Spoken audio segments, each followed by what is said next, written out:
teman-teman, apa kabar semuanya? Semoga kalian semuanya sehat-sehat ya. Bagi kalian yang sedang masih menunggu proses K1 visa, saya doakan supaya semuanya lancar, supaya prosesnya cepat, segera di-approve, dan supaya kalian boleh segera bertemu dengan kekasih Anda di sini. Oke, baiklah, saat ini saya ingin kasih beberapa tips untuk mengumpulkan dokumen-dokumen atau menyusun dokumen yang akan kalian bawa ke embassy pada saat interview. Oke, tapi ini saya hanya menceritakan pengalaman saya saja ya. Saya bukan berarti menyatakan bahwa yang benar itu seperti ini gitu. Jadi kalian boleh lihat, mungkin bisa jadi referensi untuk kalian. Membuat evidence relationship itu sebenarnya sekreativitas kalian saja. Tapi nanti saya akan tunjukkan bagaimana saya membuatkan evidence relationship saya. Pada saat kalian dapat email dari embassy, nanti di situ akan dikasih tahu apa-apa saja yang akan kalian bawa. Bahkan setelah kalian bikin appointment, nanti di bawahnya itu juga akan dikasih tahu apa-apa saja yang akan kita bawa ke embassy. Tapi bukan berarti semua list itu harus kita bawa ya. Jadi yang applicable aja. Jadi contohnya kayak death or divorce itu kan kalau memang tidak ada ya nggak usah gitu. Terus kemudian name change certificate, terus military discharge, prison or something, kalau memang nggak ada ya nggak usah gitu. Terus satu lagi untuk police certificate atau mungkin SKCK kali ya kalau di Indonesia itu nggak perlu. Kemarin itu saya agak sedikit saya udah baca sih sebenarnya di sini kan police certificate is not required. Cuman saya pengen pastikan gitu, jangan sampai pada saat udah interview ternyata ditanya mana police certificate-nya nggak ada gitu kan, nggak jadi interview. Nah, tapi waktu itu saya putuskan, waktu itu saya email bagian embassy, saya tanya, terus kata mereka not required. Jadi ya berarti nggak harus gitu. Cuman saya bingung juga kenapa mereka cantumin ya kalau emang nggak harus gitu. Tapi oke lah, whatever. Waktu itu memang saya sudah sempat cari, saya sudah ke Kapolda untuk minta SKCK tersebut, cuman mereka bilang harus ke Kapolri. Terus saya ke Kapolri, di Kapolri bilang harus ada forensik, biometrik dan lain sebagainya gitu.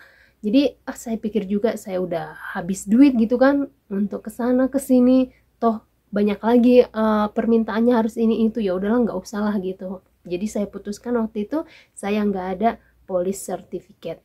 Jadi waktu itu saya ada bikin 2 dokumen. Sebenarnya itu terlalu lebay sih. Jadi ya karena memang waktu itu saya kayak udah paranoid banget, udah kayak ketakutan, takut nggak ada ini, nggak ada itu. Jadi waktu itu saya bikin 2 dokumen, yaitu dokumen untuk beneficiary, yaitu saya sendiri, dan petitioner, yaitu dokumen untuk tunangan saya. Karena kan dari list ini kayak petitioner most recent 1040 sama W2 itu kan dari si tunangan kita. Terus kemudian affidavit of support itu juga dari si tunangan kita. Jadi kemarin ada yang nanya, saya pengen lihat dong cara bikin evidence relationship-nya gitu. Jadi saya bikin seperti ini. Di dalam folder saya ini semua dokumen-dokumen saya masukkan di dalam supaya jangan sampai kelupaan. Jadi ini saya bikin table of content. Ya, table of content atau kayak catatan aja sih apa aja yang ada di dalam. Terus kemudian evidence relationship-nya itu ada di dalam folder ini. Nah, yang berhubungan dengan dokumen suami saya bikin di folder yang berbeda gitu. Jadi agak lebay memang waktu itu saya. Sebenarnya, jadi ini tips saya mau bagikan kepada teman-temannya supaya tidak mengalami seperti yang saya alami. Waktu itu karena saya bikin 2 dokumen, jadi saya riuh sendiri. Jadi pada saat di Windows 11, sebenarnya yang diminta oleh petugas embassy-nya itu yaitu appointment confirmation, DS160, kemudian visa fee-nya, MRV atau visa fee, birth certificate, kemudian affidavit of support, dan form 1040 atau W2, kemudian letter of intent, dan proof of employment.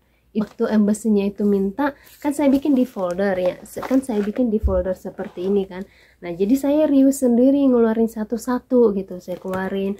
Untung sih memang saya ada bikin batas-batas, ada saya bikin kayak catatan kayak gini. Saya ada bikin catatan-catatan. Nah, cuman kan riuh juga nyarinya. Jadi saran dari saya kepada teman-teman, untuk hal-hal tadi yang saya sebutkan mending dipisah, dibikin satu map aja.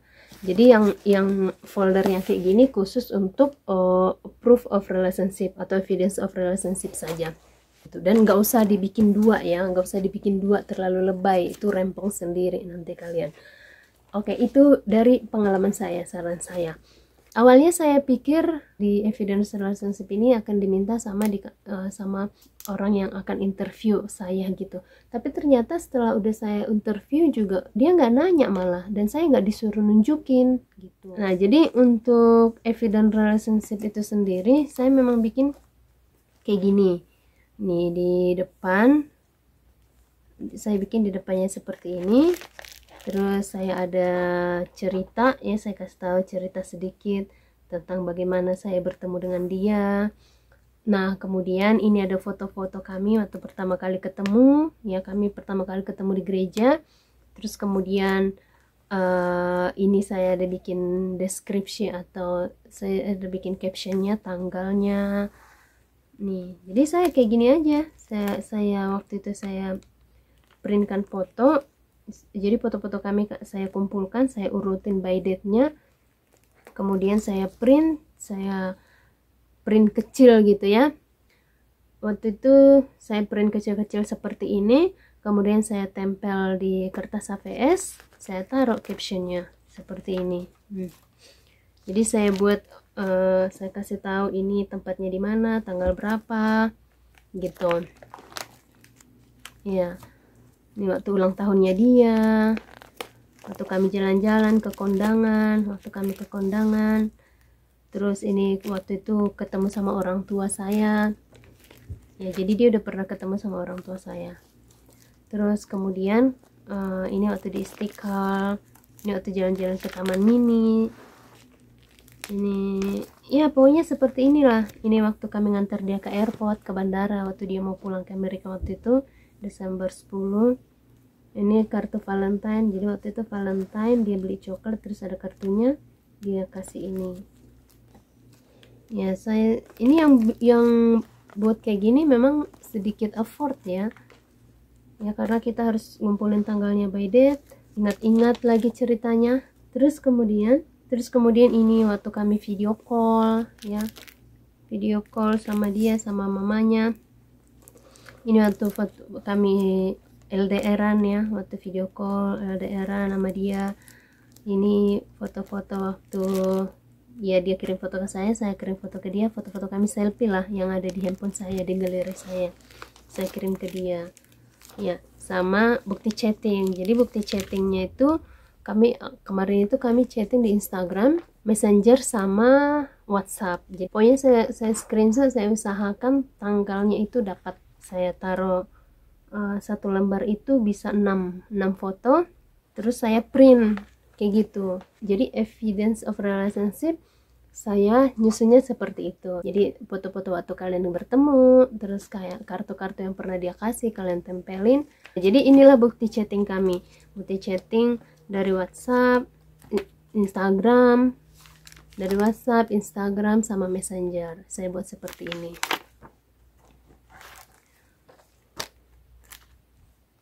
Nah, jadi waktu suami saya kirim form 1I129F, itu kan dia udah kirim sebenarnya evidence relationship, cuman foto-fotonya ya kayak gini doang. Dia print. Jadi foto-foto yang dia kirim itu ya kayak gini. Foto-fotonya ini waktu kami di McDonald di Jakarta, ini waktu di KRL, dia foto saya lagi tidur padahal lagi muka jelek, dia foto. Terus kemudian ini waktu di Monas, kami sering ke Monas waktu itu. Terus ini waktu dia mau berangkat nih, waktu dia mau pulang, ini Desember waktu dia mau pulang. Jadi ini adalah foto kami waktu itu pulang gereja. Jadi kami berfoto, ini mamaku yang baju biru, mamaku, papaku, adikku, dan ini dia, ini aku. Waktu itu berfoto, dia kirim ke USCIS juga. Nah, ini foto-foto waktu ini di Rangkas Bitung, ini waktu kondangan. Ini waktu di mana ya, saya lupa. Nah ini pertama kali ketemu, ini untuk foto pertama kali kami ketemu di gerejaku di Bekasi. Jadi evidence relationship-nya cuman foto-foto ya kayak gini doang dikirim sama dia, nggak ada description lagi, nggak ada ditulis apa-apa, cuma foto ini tok. Jadi ini foto ini saya dapat kembalikan sama mereka, jadi habis interview mereka kasih sama kayak dokumen-dokumen lain gitu. Jadi teman-teman sekali lagi dokumen yang kalian harus siapkan itu seperti appointment confirmation DS-160 sama visa fee-nya, birth certificate sama letter of intent form 1040 sama W2 dan affidavit of support sama proof of employment. Itu kalian langsung bikin satu map aja, dipisahin dari evidence of relationship. Jadi nanti di Windows 11 itu petugasnya orang Indonesia soalnya. Jadi petugasnya orang Indonesia cewek, nanti dia yang ngecekin dokumen tersebut. Kemudian nanti dia cek satu-satu udah lengkap, lalu disatukan sama dokumen yang sudah mereka dapat dari NVC. Lalu dikasih ke kolega yang akan menginterview kita. Jadi jangan sampai kayak saya bikin sampai 2 kayak gini. Ini capek loh. Bikin evidence relationship itu tuh capek banget gitu. Terus belum lagi nge-screenshot semua obrolan dari WhatsApp, Messenger, sama Instagram gitu. Jadi awalnya saya berpikir mungkin evidence relationship yang tercantum di email embassy itu adalah evidence relationship yang pernah dikasih sama suami apa ya gitu. Awalnya saya sempat berpikir kayak gitu. Tapi kalau emang itu, kenapa harus dicantumin lagi evidence relationship? Ya memang harus kita siapkan. Ya mungkin memang harus kita siapkan. Cuman mungkin saja waktu itu saya lagi hoki, nggak disuruh tunjukkan gitu, walaupun saya udah kasih kode-kode nih, udah angkat di atas meja-meja gitu supaya kasih tunjuk, tapi nggak diminta gitu, nggak diminta tunjukin. Oke teman-teman, sekian video saya kali ini untuk ngefiling atau ngelist dokumen yang akan kita bawa interview dan juga evidence relationship. Kemarin ada yang tanya gimana cara ngebuat evidence relationship-nya. Jadi sebenarnya itu kreativitas kita aja, semampu kita. Jadi ya saya bikin seperti ini. Ini semua dokumen-dokumennya saya list, terus saya taruh di sini semuanya. Nah, tapi saran saya karena dari pengalaman saya, mending dokumen-dokumen tadi yang saya sudah sebutkan yang akan diminta di Windows 11 itu kalian pisahkan saja. Jangan masukkan di sini. Di sini cukup untuk evidence relationship saja. Jadi kalian bikin map terpisah supaya nanti gampang. Jadi pada saat di Windows 11 ditanya mana ini, mana ini, mana itu, kalian nggak perlu buka keluarin satu-satu, enggak gitu, karena itu sangat merepotkan. Itu pengalaman saya ya. Oke teman-teman, semoga membantu ya, semoga video ini membantu. Jika kalian masih ada pertanyaan dan kalau masih ada yang kurang jelas, silahkan ditanya, saya dengan senang hati akan membantu. Sekali lagi semoga proses visanya lancar dan kalian segera dapat visanya dan kalian boleh terbang ke Amerika. Oke, jangan lupa like, share, subscribe, dan sampai jumpa di video berikutnya. See you on the next video.